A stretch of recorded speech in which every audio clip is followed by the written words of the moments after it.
Biravuga ko muri Repubulika Iharanira Demokarasi ya Kongo Kinshasa habitse intwaro ya kirimbuzi ndetse iyi ntwaro ishobora kuzakoreshwa irasakwa i Kigali. Nyuma y'uko nanone Leta Zunze Ubumwe za Amerika zasabye guverinoma y'u Rwanda gutangira kohereza ndetse abasirikare babo bavanwa ku butaka bwa Kongo basubizwa mu Rwanda kugeza ku itariki ya 15 z'ukwezi kwa karindwi, gusa nanone ngo u Rwanda rwo rwabyubahiriza. Repubulika Iharanira Demokarasi ya Kongo ngo ishobora kuba yafashe umwanzuro rero ifashijwemo na Leta Zunze Ubumwe za Amerika n'ibindi bihugu bigera muri 6 gutangira gutekereza icyo gukora ndetse kirimo igitutu ndetse n'urusaku rw'amasasu. Nanone bikumvikana i Kigali cyane ku buryo ushobora gutera igitutu ndetse n'umutima abayobozi b'u Rwanda bakemera kuvana abasirikare babo ku butaka bwa Kongo no gusoza intambara no kugumya gushyigikira inyeshyamba za M23. Wibutse ko inyeshyamba za M23 kano kanya ntabwo zishyigikiwe na Leta y'u Rwanda gusa nk'uko bivugwa, ahubwo bari ibihugu bigera mu 8 birimo na Qatar, birimo nanone Ukraine, birimo Israel, birimo Kenya, Uganda,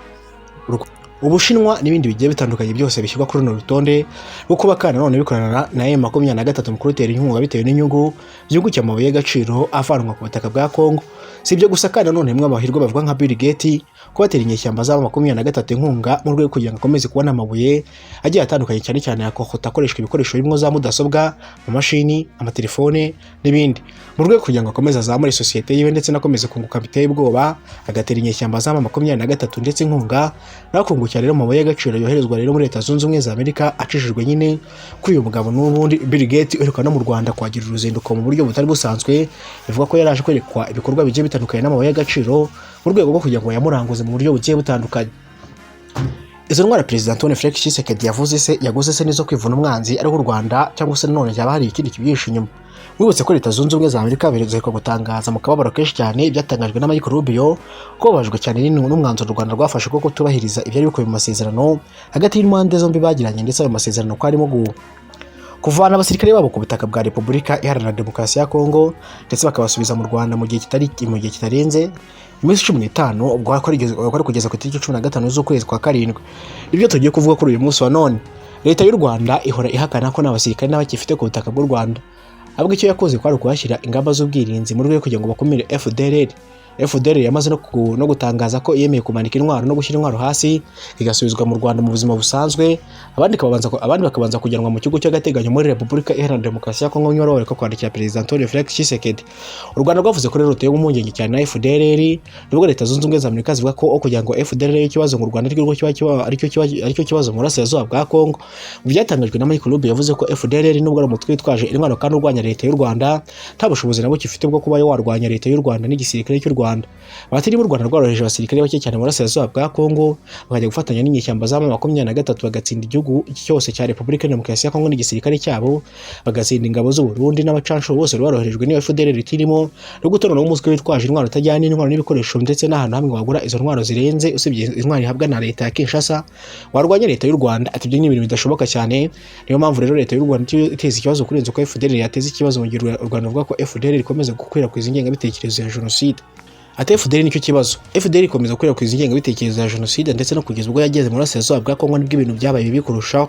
mu gihe Kinshasa ivuga ko kandi none itejwe impungenge n'u Rwanda rukomeza kubaka abasirikare benshi cyane ndetse boherezwa mu burasirazuba bwa Kongo n'abandi bakomeza guhabwa imyitozo mu bigo bigiye bitandukanye bakorezwa rero mu burasirazuba bwa Kongo nk'abasirikare bakorewe imyitozo muri Kongo, nyamara barakoreye imyitozo ngo mu Rwanda bakorezwa muri Kongo nyuma barangije imyitozo bakagenda bagapasinga bakagezwaho n'ijambo rya General Sultan Makenga. Nanone kandi bakavuga ko banabajwe cyane n'abana bato cyane b'abahungu n'abakobwa binjizwa mu gisirikare ku gahato ndetse nta bushake babifitemo, ubwo byanze bakamufunga cyangwa se akaba yanaraswa n'inyeshyamba za M23 mukuru ukagera agapfa kugenda. Bati barasa bagaparika imodoka bagapakira abana nk'abapakira ibigori, ubundi bakabajyana mu myitozo ndetse bakabatoza bakabaha intwaro bakabategeka kuzaza kurwana inyeshyamba za M23 bakandi nabo bashyirwa imbere ku buryo zadorere ndetse na bya bisasu bya FARDC iyo birashe rero bigerwaho mbere na mbere, mu gihe abandi babihishe inyuma nyine bakazaba babaza nyuma kabaye abandi bamaze gushira. Ni ibiteje impungenge ndetse n'impaka zikomeye ko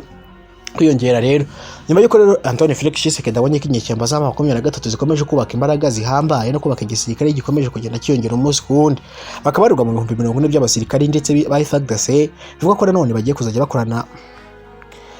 bakabarirwa mu 40 b'abasirikare ba M23 bamaze kwiyongera cyangwa se bamaze kugera kuri uwo mubare. Muri abo basirikare 40 bivugwa hakaba ari 18 by'ingabo z'u Rwanda nk'uko bivugwa na ONU.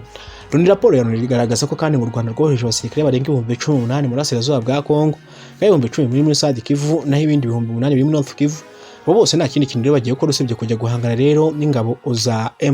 FARDC ndetse na Wazalendo abaturage bishyize hamwe ngo barwanire igihugu cyabo.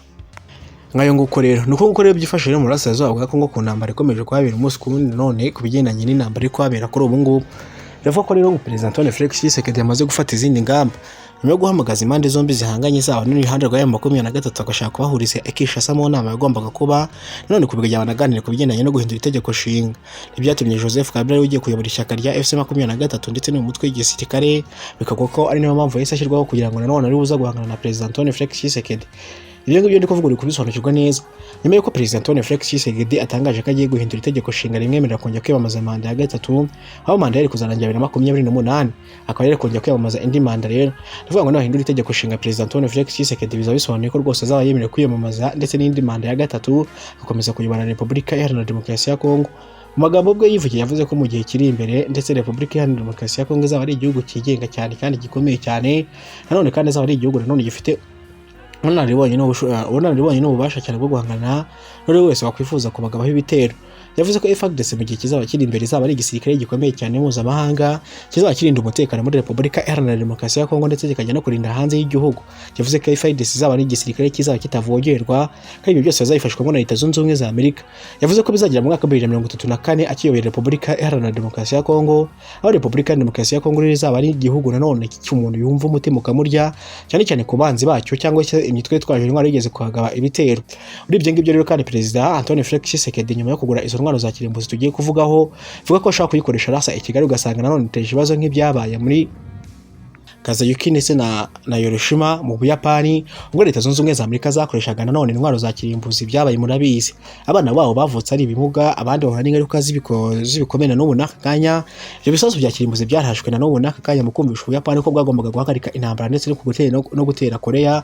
Byatumye rero uno ngubu n'aka kanya bagihura n'ingaruka zabyo, ari nabwo haje gusinywa amasezerano yo guhagarika gukoresha zino ntwaro za kirimbuzi. Intwaro ya kirimbuzi igeze muri Afurika ku muperezida ufite igihugu runaka uburakari, nanone kandi icyo gihugu akaba kirakariye cyane ko cyamutesheje umutwe cyangwa se cyashatse kumurika ku butegetsi. Nakabuze umuperezida ashaka gukora ibintu by'ubusazi akaba yarasishe icyo gisasu cya kirimbuzi. Ibaze none icyo gisasu cya kirimbuzi bakirashe mu mujyi wa Kigali, dore ko u Rwanda ari na ruto cyane usibye nk'igihugu cy'Ubuyapani kiba ari igihugu Kigali cyane, kiba ari kinini cyane, dore ko n'umujyi waho ayo mujyi utuye kurusha indi yose. Ibaze noneho baramutse bafashe rero n'igihugu cy'u Rwanda bakaba barahashisha igisasu cya kirimbuzi. Ndakurahiye nta niyasigara yo konka bitewe n'ubukana cya gisasu kiba gifite. Niba igisasu gishaka kubika Afurika yose akaba ari ibisasu bitoshobora kuraswa mu mujyi runaka, ubwo mujyi bisobanuye ko ugomba kurimbuka ndetse ntiwaba wihishe hehe icyo gisasu kigusangayo. Gishaka kuba cyahikubita n'igiturike kuko nta wundi ntabwo biza birimbura cyangwa se ngo bize bituritsa oya, ahubwo biraza bigaturika umuti wabwo ugasandara ahantu hose ku buryo uhumetse uwo mwuka wese ahita yitabara Rurema wamuremye akaba rero yanahasiga ubuzima. Hari indi nkuru yanditswe ku gitangazamakuru cyitwa Extra Africa yanditswe ati DRC and Israel signed two cooperation agreements. DRC Foreign Minister Teresa Kayikwamba wa Guinea meet Israeli Foreign Minister Gibbon Sarin in Jerusalem, where both countries signed two cooperation agreement covering the diplomatic cooperation and collaboration between the diplomatic academies. The ministers also discussed the security in Eastern DRC and the Middle East, with the DRC reframing its call for peace while defending its sovereignty and territorial integrity. Ni ukuvuga ngo ino nkuru niba nasobanura neza ko Minisitiri w'Ububanyi n'Amahanga ndetse wa Repubulika ya Demokarasi ya Kongo Teresa Kayikwamba ndetse na Minisitiri rero Gideon wa Israel nyine wo muri Israel basenye amasezerano y'ubufatanye hagati y'ibihugu byombi ku bigendanye nanone nuko n'ubucuruzi cyangwa se muri n'ubucuruzi bya diplomasi n'umutekano no gufatanya mu kugarura amahoro rero mu burasirazuba bwa Repubulika Iharanira Demokarasi ya Kongo. Nyuma kandi ibyo ngibyo bibaye nyuma y'uko nanone hari abasirikare badasanzwe cyane bagera mu 12,000 by'abasirikare ba Repubulika Iharanira Demokarasi ya Kongo bagiye guhabwa imyitozo hariya muri ya gihugu cya Israel rero na DRC rero byongera nanone ko ikibazo nanone mu mubano wabyo Minisitiri w'ububanyi n'amahanga nanone wa Israel yatangaje ko nanone yakiriye Minisitiri w'ububanyi n'amahanga wa Repubulika Iharanira Demokarasi ya Kongo Teresa Kayukwamba wa Guinea. Gideon rero Sarah yavuze ko kandi Kayukwamba rero Yerusalemu rero mu ruzinduko rw'akazi. Yavuze ko kandi Kongo nk'igihugu nanone kiri mu kanama ka ONU gashinzwe amahoro ndetse n'umutekano ku isi ifite rero ijambo rikomeye cyane. Ati rero duha agaciro rero ubucuti bwacu ndetse nayo n'inkunga iha Israel rero ku rwego mpuzamahanga. Ibihugu rero byasinye nanone amasezerano abiri nanone y'ubufatanye arimo rero guhana ubumenyi muri diplomasi no kujya rero no kujya inama mu bya politiki. Israel na Kongo kandi nanone byiyemeje nanone kuzamura ubufatanye hagati yabyo binyuze rero mu rwego rwa Israel ndetse rushinzwe nanone iterambere n'ubufatanye mpuzamahanga ibyo bita amashavu. Gideon Sahe kandi yavuze ko kandi Israel irimo nanone gushikira Kongo mu bijyanye no kurwanya Ebola, ikaba rero yaratanze rero toni 3 z'ubufasha ubuvuzi ndetse nanone zageze muri Kongo kandi nanone zigiye koherezwa nanone aho zagenewe gutangirwa. Mu bindi nanone abayobozi kandi baganiriye harimo nanone n'ibibazo nanone bibangamiye Israel mu kirere, rimwe ngo rero ngo nanone banagarire nanone ku masezerano y'amahoro ya Kongo ndetse yasinye n'u Rwanda nk'akamaro kabya. Ati n'akamaro rero ko byajya nanone gushira mu bikorwa nanone byuzuye ibyo impande zombi rero ziyemeje kugira ngo nanone akarere kagire amahoro yuzuye. Uruziko rero rwa Minisitiri w'ububanyi n'amahanga ndetse wa Kongo Yerusalemu ruje nyuma y'urwo Minisitiri w'ububanyi n'amahanga w'u Rwanda Olivier Nduhungirehe yagiye muri Israel ku itariki 6 Nyakanga 2026. Icyo gihe kandi yarasuye n'ahantu hatandukanye harimo rero umujyi wa kare wa Israel cyangwa se wa Yerusalemu, anasobanukirwa rero amateka ya Israel rero umurage no kwemera kwayo. Jerusalem kandi cyangwa nanasuye yasuye ahantu hitwa ngo ni Yad Vashem, ikigo nanone cyo kwibuka jenoside yakorewe abayahudi ku isi no muri Israel. Minisitiri Olivier kandi yaje nanone kwakirwa ndetse na Minisitiri w'ububanyi n'amahanga wa Israel Gideon Saar ndetse bagirana n'ibiganiro mu guteza imbere umubano hagati y'ibihugu byombi. Ibiganiro nanone byavuyemo nanone gusinya nanone amasezerano mashya y'ubufatanye mu bijyanye n'uburezi, guhanga udushya, iterambere ndetse no guhugurana muri rusange. Constant Mutamba Tungunga wahoze ari Minisitiri w'ububanyi n'amahanga ari Minisitiri w'ubutabera muri Repubulika Iharanira Demokarasi ya Kongo yasohotse rero mu cyumba cy'urukiko iburanisha rero ritarangiye nyuma rero kwamagana rero uko urubanza rwe rurimo nanone kuburanishwa ndetse yanatangaje ko kandi nanamuka akatiwe urwo gupfa azanywa uburozi akiyahura.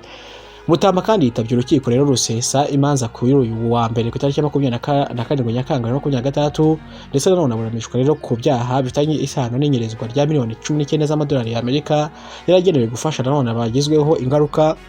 n'ibikorwa by'ingabo za Uganda mu mujyi wa Kisangani. Ayo mafaranga kandi nanone yatanzwe ndetse na leta ya Uganda nk'indishyi z'ibyangiritse nanone ku byaha byabereye Ikisangani mu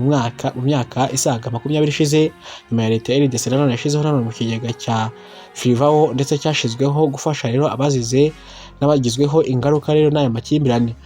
Ubushinjacyaha kandi bushinja rero Mutamba kugira none uruhare rero mu ikoreshwa ry'aya mafaranga cyangwa se mu kuyaniriza kugereza ayo mafaranga, ndetse we akavuga ko kandi n'ubundi yamaze rero guhanwa n'icyaha adakwiriye gukomeza rero kuburana. Mu iburanishwa kandi ryo kuri uyu wa mbere Mutamba nanone yanenze nanone urwandiko rwamuhamagaje kwitaba urukiko ndetse avuga ko kandi rwari rurimo amakuru atari ukuri kandi ko ategeze rero aruhabwa ngo arusuzume cyangwa se arujuririre nk'uko amategeko abiteganya. Nanone kandi yashinje umwanditsi w'urukiko nanone gushyira rero muri urwo rwandiko amagambo avuga ko kandi nanone yavuze ko kandi atarayatangaje yavuze ko kandi adahakana kwitaba ubutabera, ariko nanone asaba kubanza guhabwa kopi y'urwandiko rwamuhamagaje kugira ngo nanone akoreshe uburenganzira ahabwa n'amategeko. Yongeye ko kandi uburyo nanone urubanza rwe rurimo kuburanishwa rero bumwima uburenganzira bwo kuburana ndetse mu mucyo ndetse no mu bwisanzure nk'uko we abivuga. Nyuma y'impaka zikomeye cyane rero ndetse yagiranye nanone n'abacamanza, uyu wahoze ari Minisitiri w'ubutabera wajyaga nanone anumvikana rero mu mvugo zikarishye cyane zirimo rero ndetse kuvuga ko azafata Kigali cyangwa se akaba yafata Kigali akayambika ku Rwanda afatanyije na Perezida Tshisekedi. Uyu mugabo rero yavuze ko rero nibaramuka bamushinje cyangwa se amukatira urwo gupfa azamwasa umuyapanya cyangwa se ubuyobozi akiyahura.